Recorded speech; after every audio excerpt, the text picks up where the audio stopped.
Hey, what's going on, everybody? So today I'm going to be doing a review for Teenage Mutant Ninja Turtles 2: Secret of the Ooze, which is a follow-up from the first film that came out, I believe, a couple years afterwards. It should have the date on here. We're looking at, from what it looks like, 1991, so a year after the first film.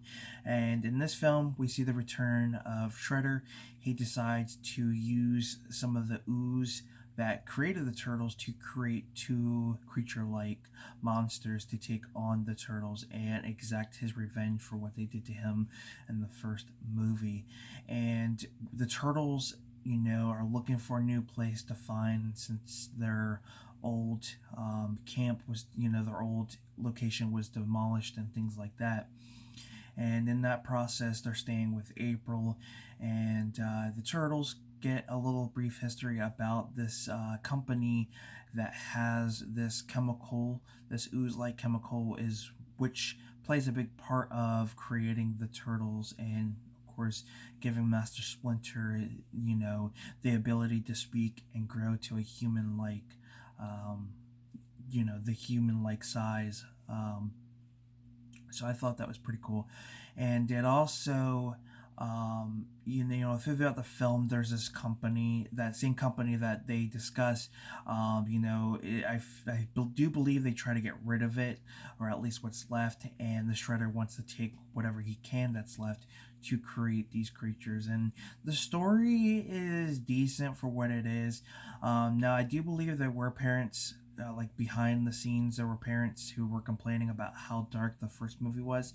So this movie kind of got a lighter tone when it came out. So you will notice a big difference between this movie and the first movie. But it's still a fun movie, very enjoyable. I do like, the little story, the little plot that, this chemical has been around for years, and it's you know its reason for the turtles and things like that. Now, I do wish they would have focused more on that in, like, future films after this, but unfortunately they did not go that route.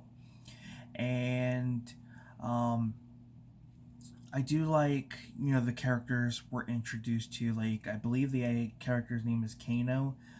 He is, kind of like, eventually becomes the Casey Jones of the sequel. And that was another thing I didn't like, and don't really understand why the actor of Casey Jones didn't return for the sequel. He would later return for the third movie, but I'm not sure why he didn't return for the second film. That just, to me personally, I just couldn't understand that.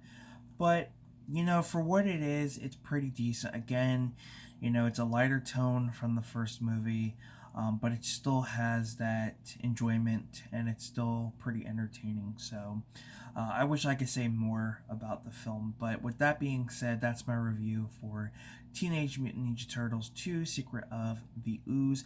I hope you guys enjoyed this review. Comment down below what your thoughts are on this movie. Give it a like. Subscribe to the channel if you haven't. And before I do, I will show you guys at least two of the turtle figures that are the three turtle figures I do have in my collection. So this is a turtle themed review, I feel like it only makes sense. So the first one I have in my collection is this Master Splinter. This is the Next Mutation line, which I do want to complete this line in the future. But basically what the line consisted of was, you can transform your character. So the turtles can be transformed into baby turtles. Shredder can turn into who he was before he became the Shredder. You can get Toka and Razor, who turn into, a baby turtle, snapping turtle, and a wolf. You can get a foot soldier who turns into a robot. April turns into a cat. You get Bebop and Rocksteady, who turn into their human forms, and you also get Master Splinter, who also transforms into his human form, just to show you guys. Now, I do wish they would have done more in the line.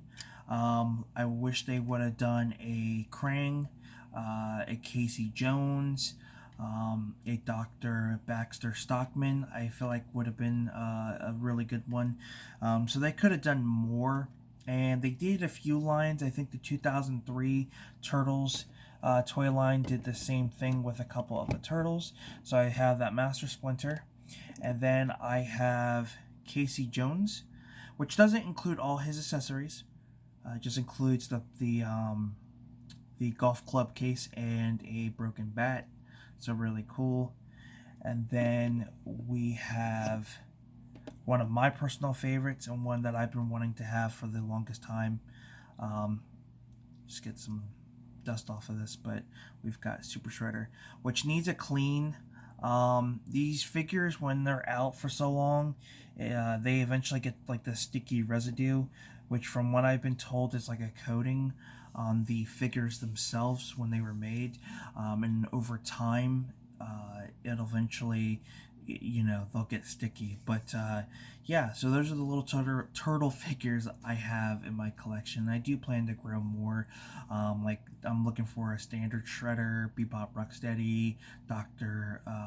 Baxter Stockman. So there's a lot I need to eventually get. But with that being said, thank you guys for tuning in, and until next time, I'll see you in a future movie review. Peace.